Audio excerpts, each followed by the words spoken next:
Welcome to News from Neptune for the 43rd week of 2018. I'm Carl Estabrook. Our program is conceived in the spirit of Rosa Luxemburg, murdered by a socialist government a century ago, who said the most revolutionary thing one can do is always to proclaim loudly what is happening. Historians consider a generation to be about 25 years, roughly the time it will take for you to get to the age your parents are now. For more than a generation, our program has been a weekly hour of spontaneous and unrehearsed discussion of the news of the week and its coverage by the media, first on a so-called community radio station, and now via Urbana Public TV and YouTube. Earlier editions of this program are available on archive.org. I'm now the age my parents would have been when we started the program, and my eldest son is the age I was then. It has not been an encouraging 25 years. Our program's name, News from Neptune, comes from Noam Chomsky, who's been writing sensible things about U.S. politics for 3 generations. He wrote his first political article at the age of 10 on the fall of Barcelona to Franco's troops in the fraught year of 1939. Chomsky says in the U.S. media, either you repeat the same conventional doctrines everybody is saying, or else you say something true, and it will sound like it's from Neptune. David Green and I will try to say some true things in a sham election edition of News from Neptune. Although we pretend that an important choice is being made in this election, saying that the election, a week from now, is a week from Tuesday, is a sham, is nothing new. There's no mystery why an electorate opposed to expanding war and growing inequality elects another pro-war and pro-business Congress. Boss Tweed explained it 140 years ago. Boss Tweed, William M. Tweed, was an American politician, the political boss of the Democrats' Tammany Hall in New York, the Democratic organization known for its political corruption and abuse of power. Boss Tweed said, "I don't care who does the electing, so long as I get to do the nominating." And he did that for a long time in New York. Campaigns are then run on what Freud called the narcissism of small differences. And if you've seen the recent ads for the House seat here in the Illinois 13th Congressional District, you know what I mean by small differences. Because given the small differences that exist between candidates, it really makes little difference except for the parties that are in control of the Congress when the smoke clears. I have a number of reasons for suggesting that the Democrats should not be given control of the Congress. And we've talked about that before, and we'll probably do so again this evening. I have a number of other questions that I'd like my colleague perhaps to comment on. No questions. Question 1, who benefits from a bomb plot against Democrats and the media? Question 2, is lesser evil voting a good idea? I've referenced to several strange articles on our friends Jeff Sinclair's Counterpunch website this week. Question 3, why oppose the Democrats? Aren't the Republicans just as bad or worse? Question 4, the KSA murder, the Kingdom of Saudi Arabia murder of a journalist. Why are the New York Times and the Washington Post so concerned about another casual slaughter? Number 5, is October the cruelest month? Not April, as the poet suggests, if you're in the stock market. Or for the LA Dodgers. Well, that's it, yeah. Another issue, perhaps, I don't know. And finally, it seems to me there were a half dozen questions here. Yes, I simply wanted to mention what happened at the Hanford nuclear plant today. Employees were told to take cover and not eat or drink anything in this nuclear plant in Washington. Doesn't sound good. 6, what's going on in the stock market? Apparently, the jury is still out, and we're recording this at noon, and there's something to be said about it. So there are a half dozen questions that seem to me to be suggested at the moment, and I'm sure David has a list too. Well, yeah, not exactly a list, but from some experts. So let's take on one of those questions Okay. after a certain fashion.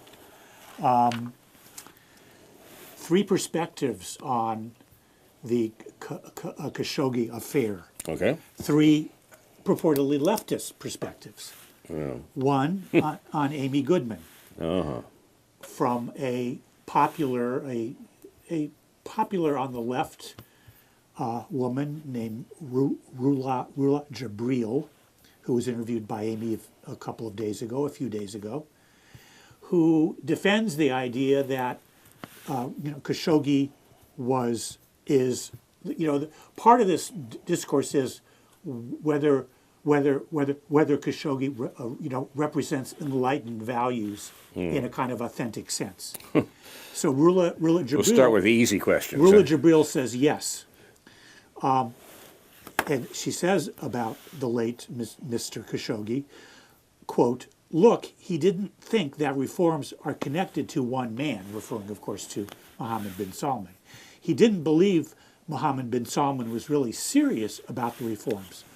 We discussed largely that the reforms were the byproduct of a PR campaign for the Saudi Crown Prince by Cambridge Analytica, which is the firm that supported Donald Trump and did his background work and so forth.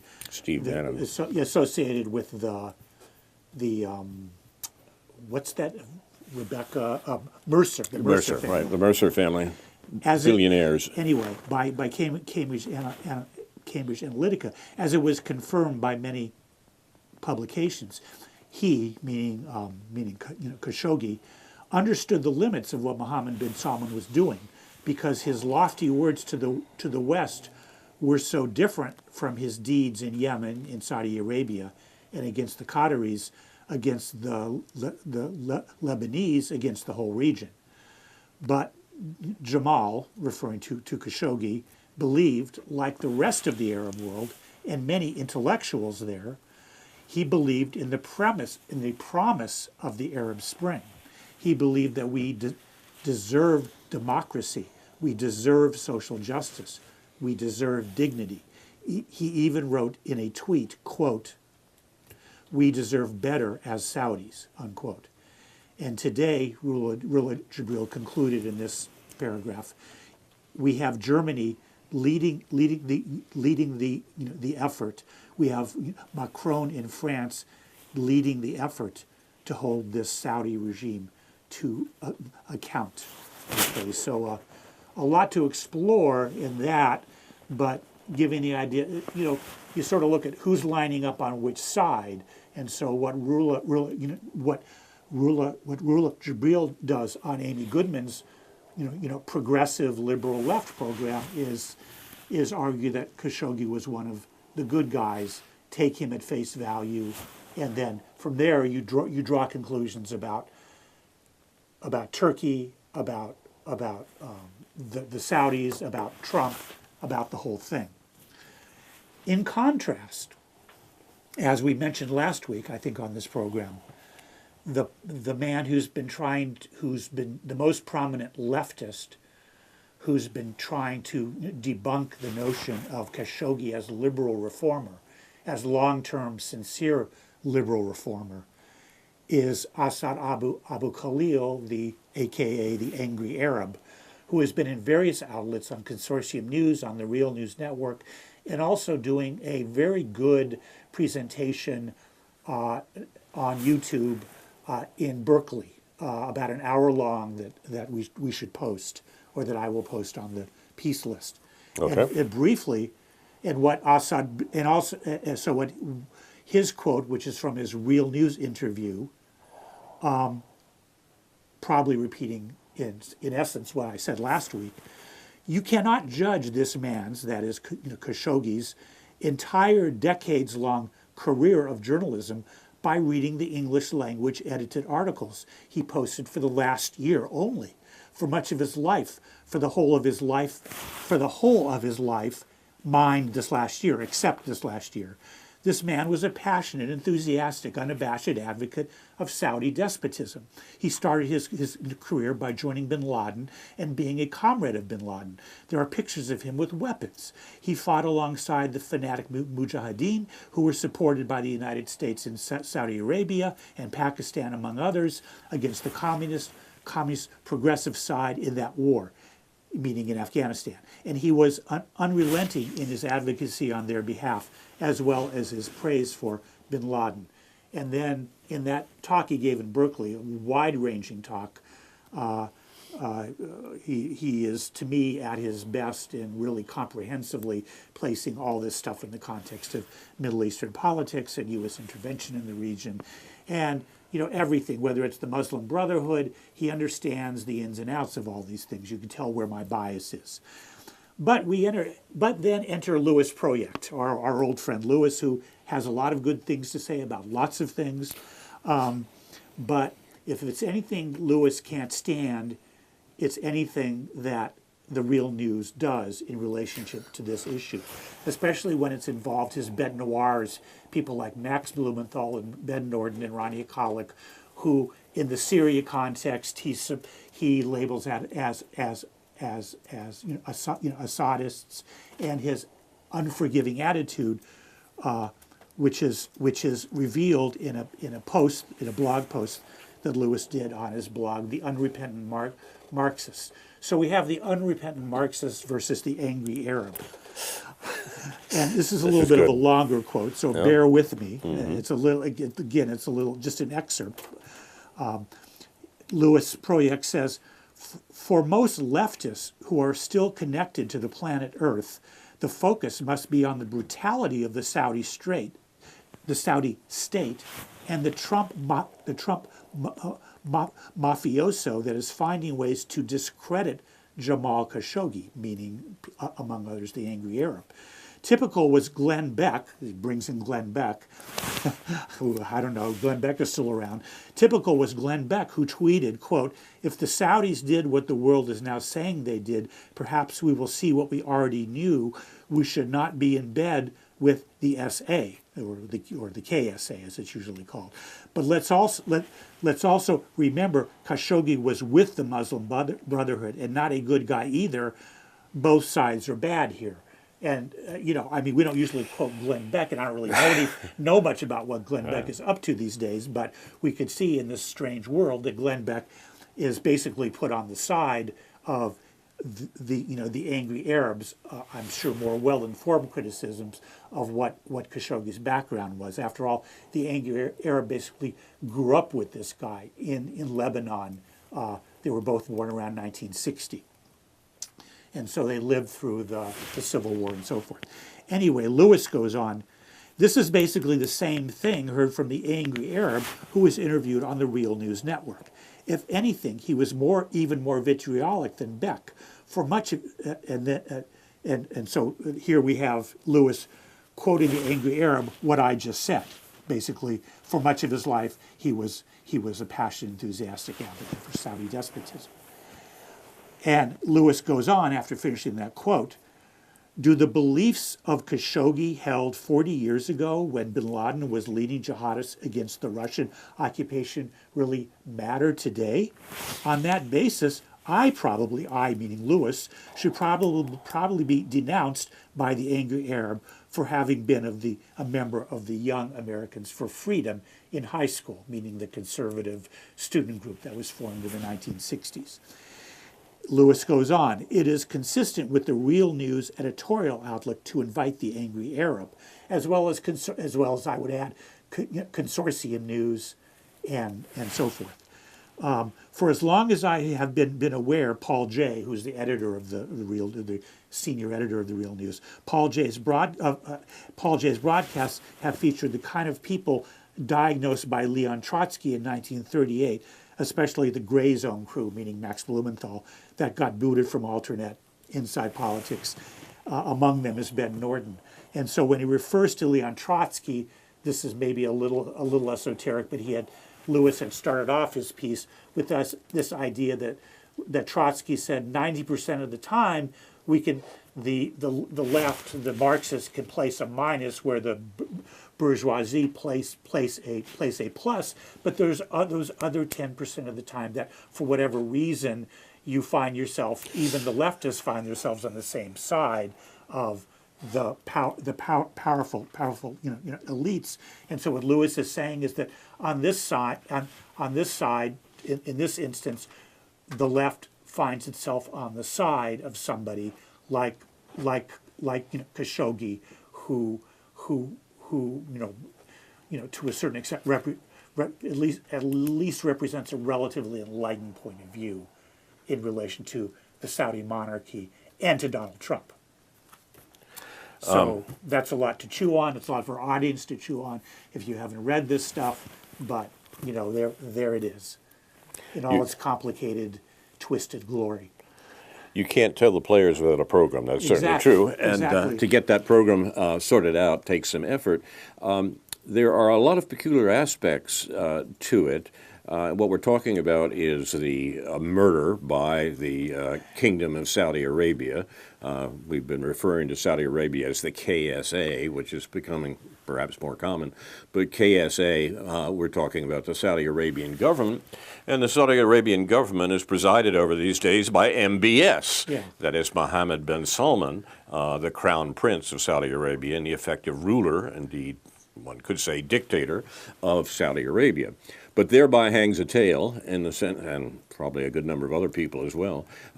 But the point is, as far as the publication of the information about the murder of Khashoggi by MBS, which seems clear, the point seems to be a sort of Sherlock Holmes line, "The dog in the night," from the famous story in which Holmes says that was the important issue, and Watson points out the dog did nothing in the night, and Holmes says that's the point. The point is that the murder of Khashoggi by MBS was deplored to great extent by the American press, the anti-Trump American press, New York Times and Washington Post particularly. Now this is peculiar because, of course, the KSA, Saudi Arabia, has been an ally of the United States in terms of the U.S. control of oil flows out of the Middle East going back to the 1940s.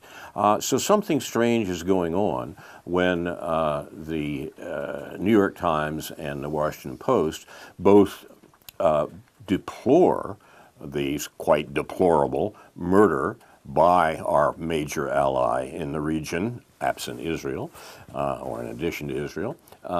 And the newspapers say, oh, this is a terrible thing and something must be done.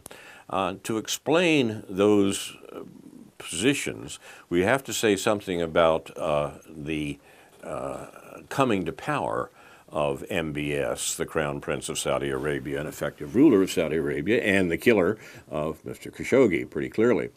The thing that has to be said is that the U.S. didn't back MBS at the beginning as he took over power in Saudi Arabia from ostensibly from his father. The U.S. had another candidate.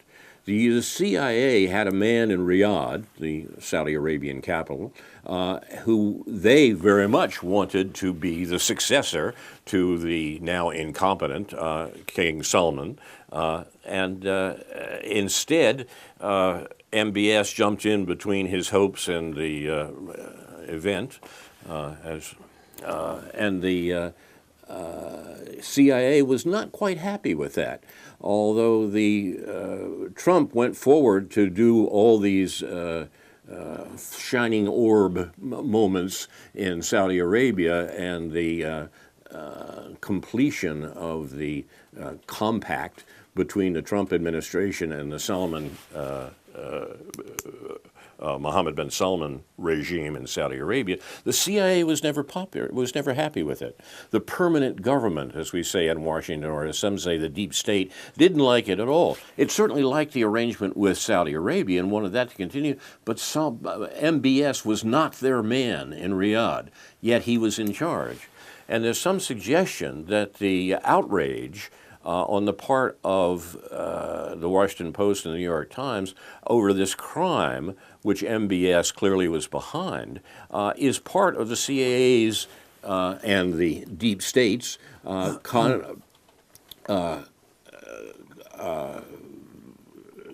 attempted coup, so to speak, against the Trump administration and its good friend in Riyadh, Mohammed bin Salman. So there are wheels within wheels here, and the actual outcome is not at all clear because Mohammed bin Salman, as effective ruler of Saudi Arabia, has a major enemy in Langley, Virginia, and that major enemy is the CIA. Now, the plot grows more complicated when it becomes clear that for all of this background that David has been sketching, Khashoggi was tightly connected with the folks in Langley, tightly connected with the CIA, and there is at least some suggestion that his torture and murder in the consulate in Ankara, his torture and murder by the Saudis was an attempt to root out or find out what the CIA was doing in Saudi Arabia. Who the CIA's assets actually were, as Khashoggi himself seems to.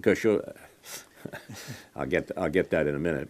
I don't know where the Japanese came from. The murdered man was a CIA asset, and one of the best explanations I've heard as to why he was murdered was because he was a CIA asset, and the torture depended upon trying to find out who the other CIA assets in the Saudi government actually were. So we have internal fights going on in both countries, in Saudi Arabia between MBS and the CIA's candidate, and in the U.S. between the permanent government and Donald Trump. And this sort of four-way alliance, or this four-way matrix, produces murders and wars and a lot of other untoward events, and also the peculiar the editorial writing practices of the Washington Post and the New York Times. The story isn't over. It's not at all clear that MBS is going to be able to maintain his control. It's not at all clear that the CIA is going to be able to supplant him. And for all the notion that the U.S. and Saudi Arabia are allies in the Middle East, which they certainly are, who actually exercises the allyship on either side is not a bit clear. And in the meantime, many more people will die. Because, of course, what the U.S. is doing primarily is maintaining its control over the Middle East, and in this case, it includes the almost genocidal war that Saudi Arabia is carrying on against Yemen, which it could not do without U.S. support and U.S. activities in the region. It's a horrible situation, and the U.S. government is largely responsible for it. A demand that the U.S. Cease its crimes in the Middle East is a consummation devoutly to be wished. Yeah. One of the points, back to the end of what I was saying, one of the points that Lewis made about, you don't always put a plus where someone else puts a minus just because you generally philosophical, a general philosophical, agreement or disagreement with them, but Louis Poirier did exactly that when it was asked about what the Angry Arab had to say. He basically said, "Well, Angry Arab supports Assad, and therefore we don't listen to what the Angry Arab has to say." And and the other thing that the Angry Arab does to show that he's willing to call a spade, he spent the first 5 minutes or so of this talk he gave in Berkeley, of this hour-long talk he gave in Berkeley, or maybe it was only 2 or 3 minutes, basically being extremely honest about what Donald Trump's foreign policy objectives were when he was campaigning and perhaps when he came into office. And we've been honest about that, I think, on this program. I'm probably more skeptical about the roots of that and the possibilities of that, but still it's worth saying. And somebody else who said that this very morning on the Counterpunch website, on the left-wing Counterpunch website, is a fellow who writes out of Cuba and whose articles are translated, obviously, from Spanish. And the title of this fellow's name, Manuel A. Yepe, Y-E-P-E. He writes often in Counterpunch. The title of this article was "Could Trump Bring Down the American Empire?" And one excerpt from that, just to characterize this perspective: more than any other presidency in the modern history of the United States, Donald Trump has been a permanent threat of socio-political shipwreck. He has deliberately excited and fueled conflicts involving xenophobic and racist currents in society with an always nasty political discourse. Trump's eccentricities have been widely highlighted by the press, but his attacks on the U.S. military presence in the world and its commitments to that end have received far less attention. Such as, and then Yepe goes on, I don't know how to pronounce that name, but I'll stick with that. Such is the essence of an essay by journalist and historian Gareth Porter, someone also published on Consortium News and so forth, published on the website TruthDick. And Yepe goes on. Trump has come to the White House with a commitment to end U.S. military interventions. This was based on a worldview in which wars for military domination have no place. In the last speech of his victory tour in December 2016, Trump promised, quote, here quoting Trump, "Let's stop tearing down foreign regimes that we shouldn't have been involved with. Instead of investing in wars, we will invest in rebuilding our crumbling infrastructure." And that was the thing that drove the neocons mad, sent them out of the Republican Party into the Clinton campaign, and threatens the permanent government's, or the deep state, if you like, commitment to war around the world, war that will maintain a control over Russia and China, offshore control it's called in the Pentagon, and then in the interests of American economic hegemony, in the interests of the 1% profits. That's the overall structure that we're dealing with here. And the real threat that Trump produced to the American government was the notion that he wouldn't keep up this military pressure, that this wouldn't go on, and that drove the American political establishment nuts, so that they began calling him treasonous, literally, and Putin's puppet, and so forth and so on the grounds that something that was true, that he threatened this military hegemony that the U.S. exercised around the world. That's the structure of American politics, or the fundamental conflict in American politics right now as regard the administration. The overall question of what American politics is and where it's going is the thing we should be a little perhaps more candid about. The American empire, take it this way. Let's take the question that the article on the Counterpunch website that David referred to asks: could Trump bring down the American empire? The short answer is no. The American empire, the permanent government is in place, and it has essentially contained Trump, who in terms of his actual effectiveness is the least effective American president in literally generations. What he threatens and what he does are very different things. But at the same time, the American empire is coming down, and the American ascendancy, the American 1%, knows it. Look at what the situation has been since the Second World War, in which the U.S. has killed between 20 and 30 million people in wars around the world in order to maintain this economic hegemony. What actually is happening is that as the rest of the world develops, not just East Asia, not just Asia, not just China, but indeed Europe and the rest of the world in general, the dominance that the U.S. enjoyed at the end of the Second World War has been consistently declining, sometimes faster, sometimes slower. It continued to decline this way, and the American ascendancy knows it. And they're doing what they can, including killing 20 million people, in order to prop it up. That's the general structure in which we find ourselves, and the particular politics from the Middle East to East Asia grow out of the American ascendancy's recognition of what the situation is, the way in which the American empire is indeed coming down, is declining, and how that can be staved off. That's where we find ourselves. And as I sample around the alternative media universe on the internet, listen to the podcasts that I refer often to on this show that are hosted by people like Max Blumenthal and some of the people associated with Jacobin and so on and so forth, what one finds is a very interesting sort of fault line.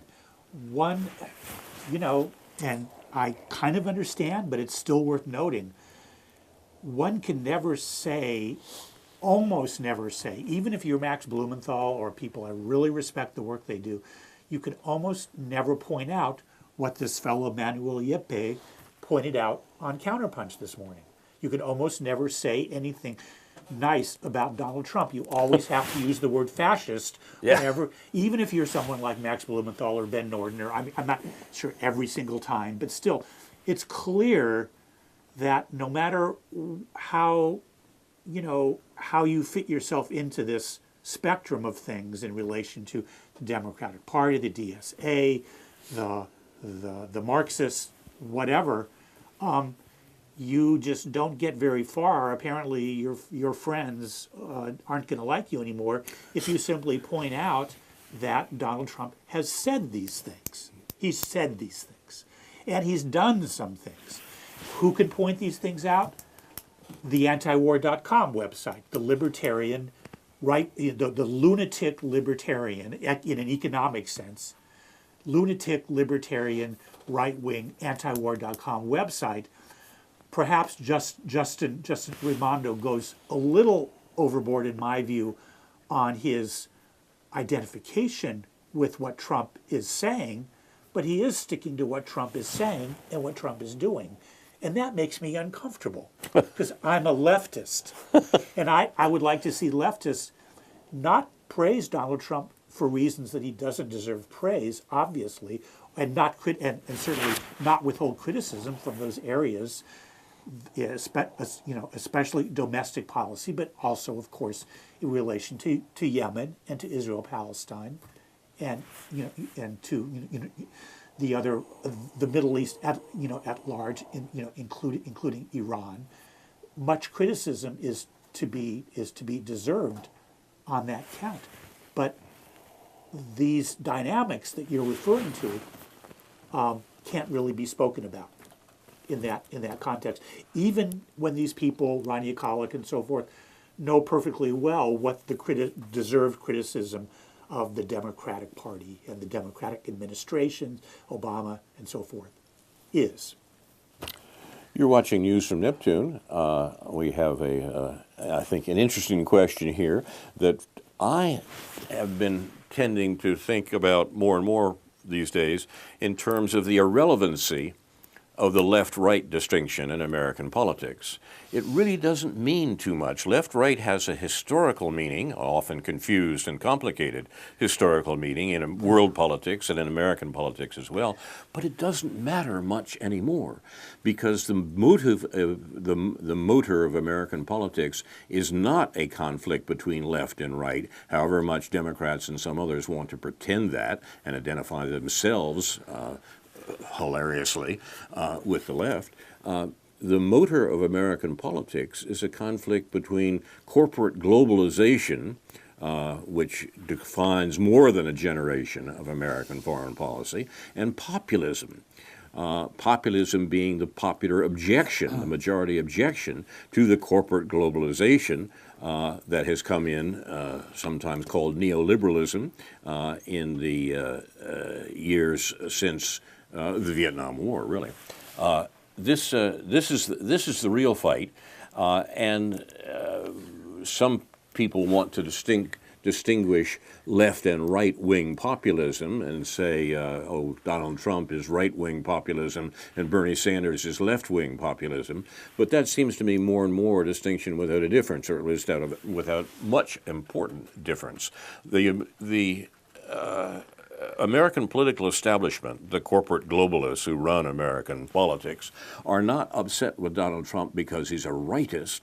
They're upset with Donald Trump because he's a populist, because he is at the head of a worldwide movement of populism that criticizes the organization of the world economy that the American 1% dominates.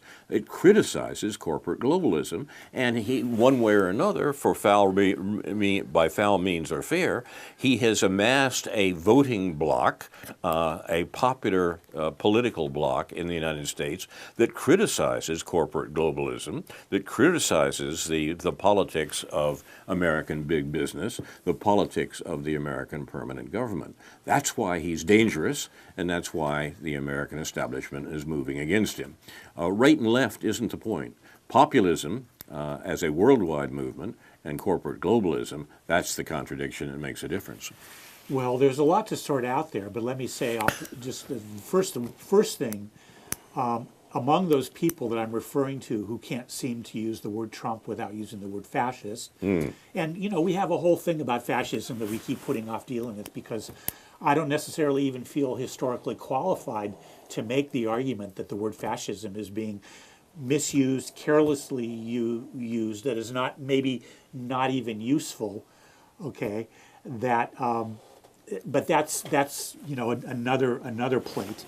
But let's take our someone we both admire, respect, Doug Henwood. He does a weekly program out of KPFA in Berkeley,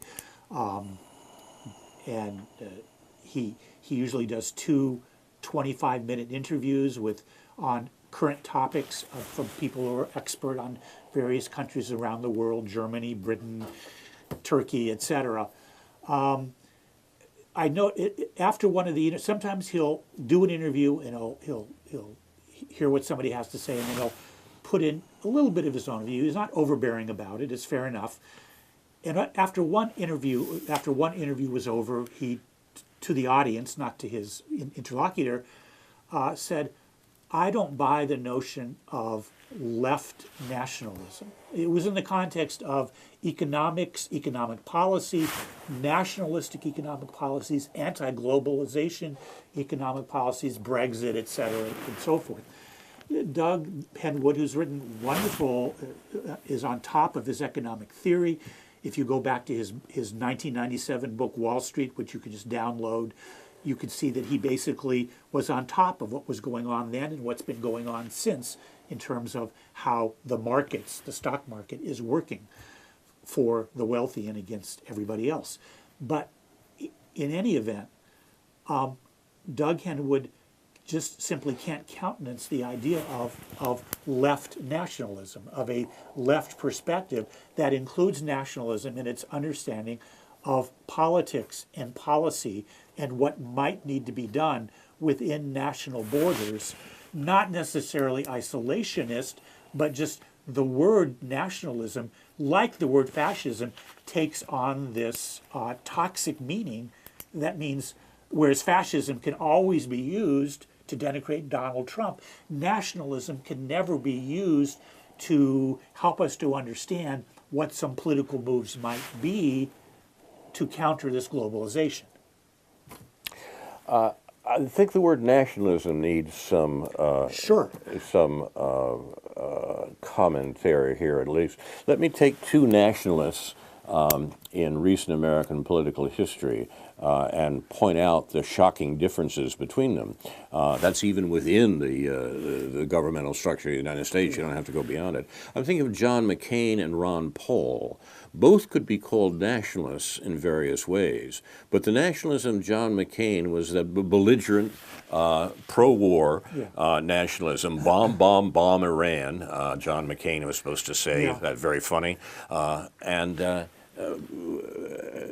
The nationalism that he spoke of was that dominance of the world economy that the U.S. has enjoyed since the Second World War and feared was slipping away and had to be reasserted by wars and rumors of wars and war provocations that have characterized all recent American administration. Ron Paul took a very different idea. He was a nationalist in the sense that he said we should withdraw the troops that we have stationed overseas in 1,000 military bases to maintain American military hegemony, we should bring them home to guard our borders against any potential threats. And he wasn't thinking of Honduran peasants at the time. Any potential threats, and use the military only for that, and not try to maintain this dominance of the world economy. Real nationalism is building up our own society, protecting our own society, and not subjugating other societies in the name of our national ascendancy. Two very different notions of nationalism within the American political context. And it seems to me that, in fact, the nationalism that Trump won on is Ron Paul's, not John McCain's. It was exactly the fact that Donald Trump wanted to withdraw troops from abroad, as Ron Paul did, that garnered him support from some of that same, and once again the language gets difficult for us here, the same libertarian currents that supported Ron Paul.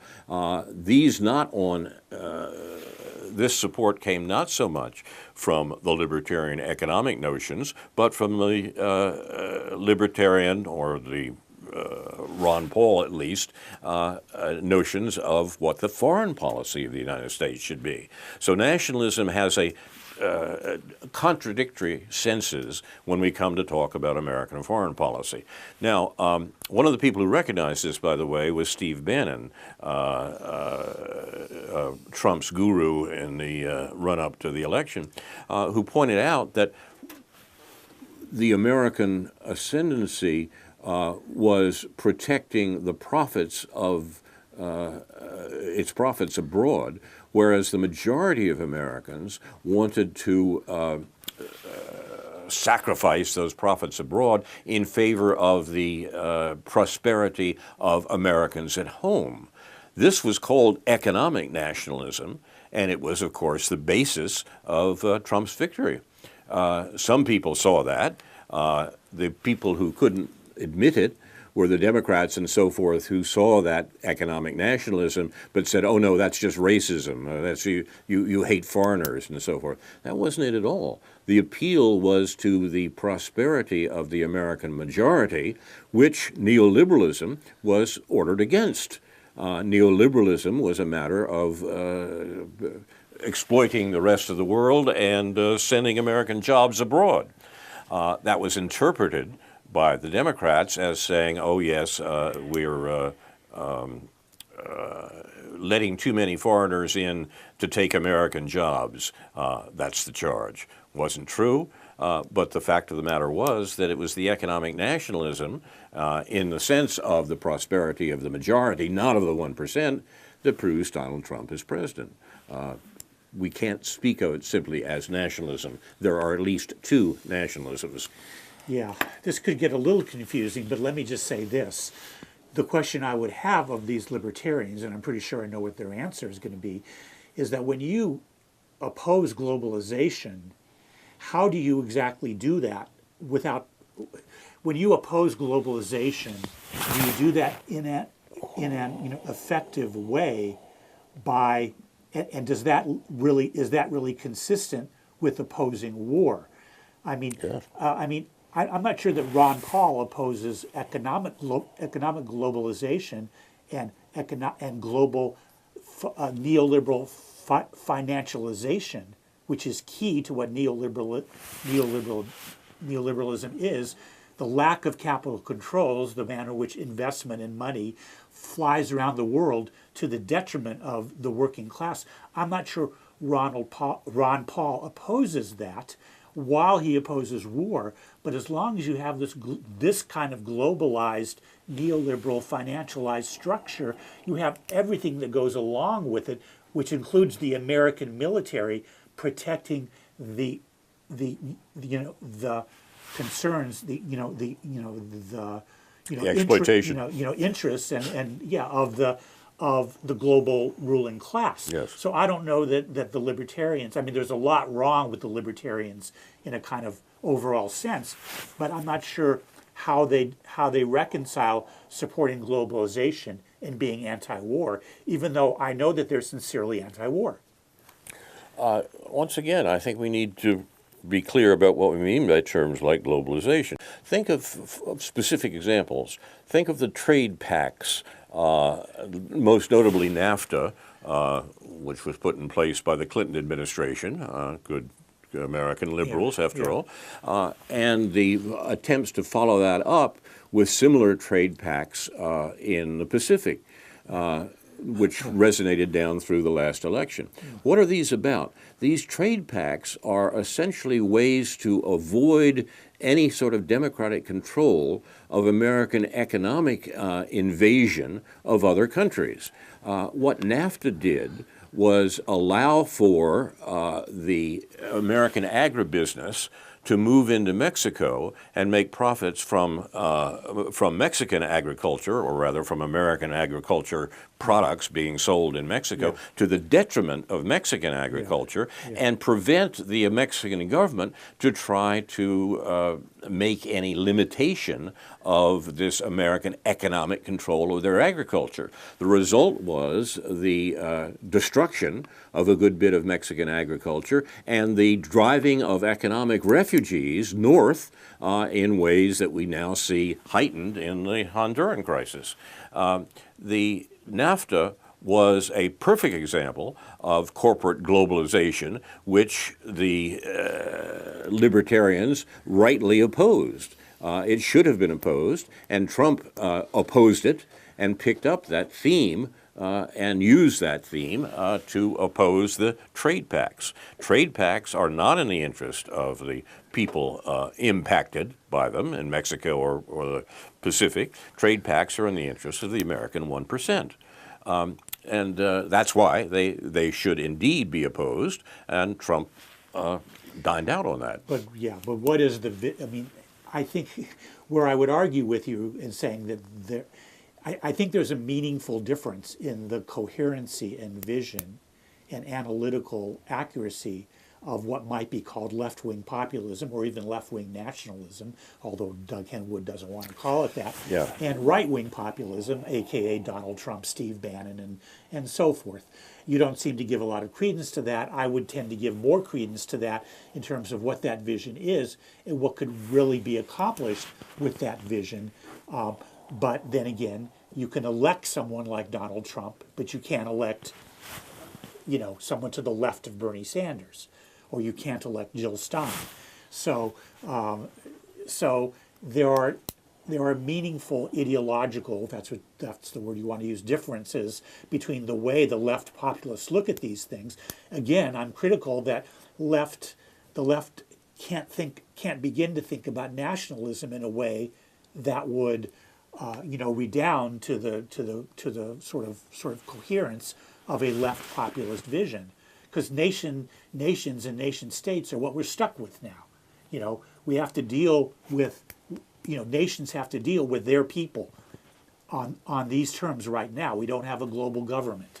Okay, so I just have these. Maybe they're minor points. Maybe they're quibbles, but I still think that it's important to adhere to a leftist perspective, and I'm not as impressed with the coherence, obviously, of the right-wing populist points of view, and it does get mixed up. It does more easily get mixed up with xenophobic and racist, all that. And Donald Trump certainly doesn't help in that context, in the manner in which he talks. I've suggested we avoid the use of the terms left and right, at least until we clean them up and say what we mean by them. Yeah. Well, I'm always trying to do that. I mean, but it seems to me that there is another way to talk about the policies, both economic and military, that this government is following, and indeed other governments are following too. Yeah. And the question is, the crucial question is always cui bono. Who profits, not just economically, but in whose interest are these policies done? apply that, for example, to NAFTA. In whose interest was Yeah. NAFTA carried out? Of course, the Clinton government said, "Oh, we're doing this for American workers, so that we can sell agricultural products better abroad, and therefore pay American workers more." That was nonsense. It was conscious nonsense. They knew perfectly well it was nonsense. Cui bono applied to NAFTA makes it clear that it was done for the profits, quite literal, of American agribusiness at the expense of American workers and Mexican workers as well. The trade pacts are like that. They bypass any democratic control precisely because they're not in the interest of the majority. They're not in the democratic interest of the countries involved. Now, if we ask about any of these programs, who profits, cui bono, whose interests are being served, we have a much better guide to what actually is happening here than trying to say whether this is a left-wing program or a right-wing program. Unless we go back to the original notions of left and right, and then we begin to run again into the cui bono question. Who profits? Whose interest is this done in? To a certain extent, this has a lot to do with how we view capitalism and whether capitalism can last and so forth, and whether we want to reform it or get rid of it. But just let me throw in something here that I think is relevant. A couple of things. Part of these trade pacts, of course, are copyright and patent protections for corporations, with Dean Baker, who is simply a sort of a left Keynesian, not a Marxist, is talking about. And the question is, what is the critique that right populists might have, if any, of these patents and copyrights? And point number two, relation to what I was talking about last week, in terms of people associated with Dean Baker and Mark Weisbrot's group, the Center for Economic and Policy Research. There was an article on naked capitalism. Again, last week we talked about Sears and the end of Sears.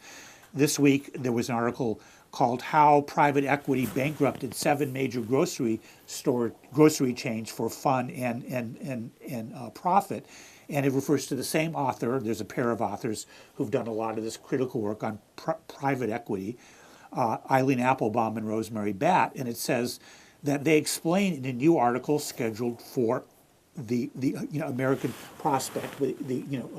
American Prospect is a left liberal journal associated with Robert Kuttner and people like that. This article, "Private Equity Pillage Grocery Stores and Workers at Risk," and what they argue, what Batt and Applebaum argue, is that the 7 large grocery chains that filed for bankruptcy in 2015 all were victims of private equity firms overloading them with debt, which in turn kept them from investing in updating stores and their product lines. No similar publicly traded grocery chain suffered a similar fate during this period. It's all about private equity, Bruce Rauner, etc. And as the authors and others, like your humble blogger, she's talking. This is Eve Smith talking about herself, who runs Naked Capitalism, have pointed out, private equity firms extract so much in fees relative to their meager equity investments in the funds they manage, that they profit even when they drive the companies they bought into a ditch. So in other words, just like with Sears, private equity profits from stripping assets rather than building assets. And of course, it's the working class, it's the workers who suffer from this. And what's Ron Paul's critique of this? What's Steve Bannon or Donald Trump's critique of this? Is this anything to do with what they call, or what you're calling, populism or right populism? I don't hear any of this, whether in relation to copyrights or patents or private equity or anything else. It's only on the quote unquote left, or liberal, even liberal left, Keynesian left, that you're hearing these things. The populist notion is that there are a little group of evil people who are making it more and more difficult for the majority of the population to get food. And that happens to be literally the case. You've given names to some of them. That little group of evil people are private equity. Private equity in this case means people who have a lot of money and are able to buy up the things that we're talking about. Mm-hmm. Now, that's a pure populist complaint that what's going on there is that the very rich are attacking the lifestyles and the indeed life supports of the majority. That's at the heart of the populist critique. How to change that, how to remedy that has been clear since the old man in the British Museum was writing. The people have got to own the means of production, distribution, and information.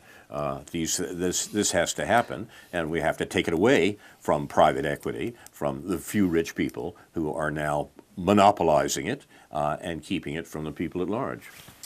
QED.